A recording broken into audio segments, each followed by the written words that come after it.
முதல் யுகமான சத்தியயுகத்தில் மனு என்ற ஒரு ராயா வாழ்ந்து வந்தார். அவர் எப்போதும் திருப்தியாகவும் பக்தியுள்ளவராகவும் இருந்தார். அவர் மகா விஷ்ணுவை ஆர்வமாகப் போற்றினார். ஒருநாள் மனு ஒரு பெரிய தவம் செய்ய முடிவு செய்தார். பல ஆண்டுகளாக இறைவனை நோக்கி தவம் செய்து வந்தார். ஒரு நாள் ஒரு ஆற்றின் கரையில் பிரார்த்தனை செய்து கொண்டிருந்தபோது ஒரு சிறிய மீன் அவருடைய கைகளில் விழுந்தது. அவர் மீனைத் திரும்ப ஆற்றில் விடப் போகும் நேரத்தில், மகாராஜா, தயவு செய்து என்னை ஆற்றில் வீசிவிடாதீர்கள் என்று பேசியது. அடடா, பேசும் மீனோ, நான் உன்னை விடமாட்டேன், பாதுகாப்பாக வைத்துக் கொள்கிறேன் என்றார். மனுராயா மீனை ஒரு குடத்தில் போட்டு வளர்த்தார். சில நாட்கள் கழித்து மீன் பெரியதாக வளர்ந்தது. ராஜா அதை கங்கை ஆற்றில் விட்டுவிட தீர்மானித்தார். அத்துடன் சில நாட்கள் கழித்து, மகாராஜா, கங்கையில் ஒரு பெரிய மீன் உள்ளது. இந்த ஆற்றுக்கு அது மிகவும் பெரியதாகிவிட்டது. தயவு செய்து ஏதாவது செய்யுங்கள் என்று தலைமை முதன்மை மந்திரி அரசரிடம் முறையிட்டார். ராயா தன்னுடைய படைவீரர்களுடன் கங்கை ஆற்றுக்குச் சென்றார். அங்கு பெரிய மீன் நீரில் தடுமாறிக் கொண்டிருந்தது. அது அவருடன் சில நாட்களுக்கு முன்பு பேசிய அதே மீன் என்பதை பார்த்து அதிர்ச்சி அடைந்தார். அருமை, இதுதான் நான் வளர்த்த மீன்.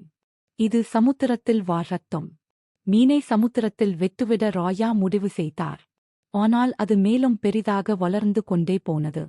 அப்போது ராயா புரிந்து கொண்டார், இது சாதாரண மீன் அல்ல. மகாவிஷ்ணுவே, தயவு செய்து இந்த மீன் யார் என்று சொல்லுங்கள் என்று மகாவிஷ்ணுவிடம் முறையிட்டார். அவருடைய உண்மையான பக்தியைக் கேட்டோ இறைவன் தனது வடிவில் தோன்றினார். மகாவிஷ்ணுவைப் பார்த்தோ மனு அவரது பாதங்களை தொட்டு வணங்கினார். என் இறைவா, மீன் உருவில் உம்மைப் பெற நான் எந்த நல்ல காரியத்தைச் செய்தேன்? என் வாழ்க்கை பாக்கியமடைந்து விட்டது என்று கண்ணீர் மல்க கூறினார். மனுவே, உன் உண்மை பக்தியையும் நீ ராஜாவாக மக்களுக்கு செய்த நன்மைகளையும் நான் பாராட்டுகிறேன். நான் இந்த வடிவத்தில் புதிய தலைமுறையை உருவாக்க வந்துள்ளேன். ஏன், என் இறைவா, இந்த தலைமுறைக்கு என்ன ஆகப் போகிறது? 7 நாட்களில் உலகம் முழுவதும் வெள்ளம் மோதும். ஆனால் பயப்பட வேண்டாம். ஒரு படகில் 7 மகா முனிவர்களையும் எல்லா தாவரங்களின் விதைகளையும் ஒரு மிருகத்தையும் ஒரு பறவையையும் ஒவ்வொரு உயிரினத்திலும் ஒன்றை எடுத்துக்கொண்டு இமய மலையை அடைய வேண்டும். நான் உனக்கு வழிகாட்டுவேன்.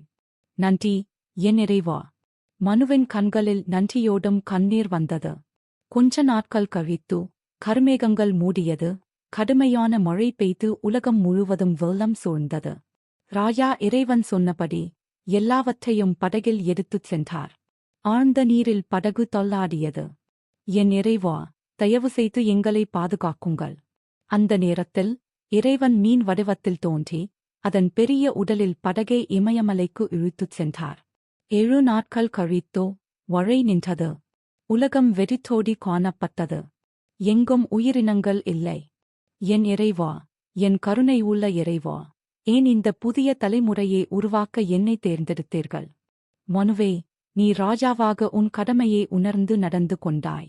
உன் மனிதநேயத்தையும் பக்தியையும் பார்த்து உன்னை தேர்ந்தெடுத்தேன். எல்லா உயிரினங்களும் வெளியில் வந்து புதிய உலகை உருவாக்கட்டும். அது உன்னுடைய கடமை. என் இறைவா, உன் கட்டளையை நான் ஏற்கிறேன்.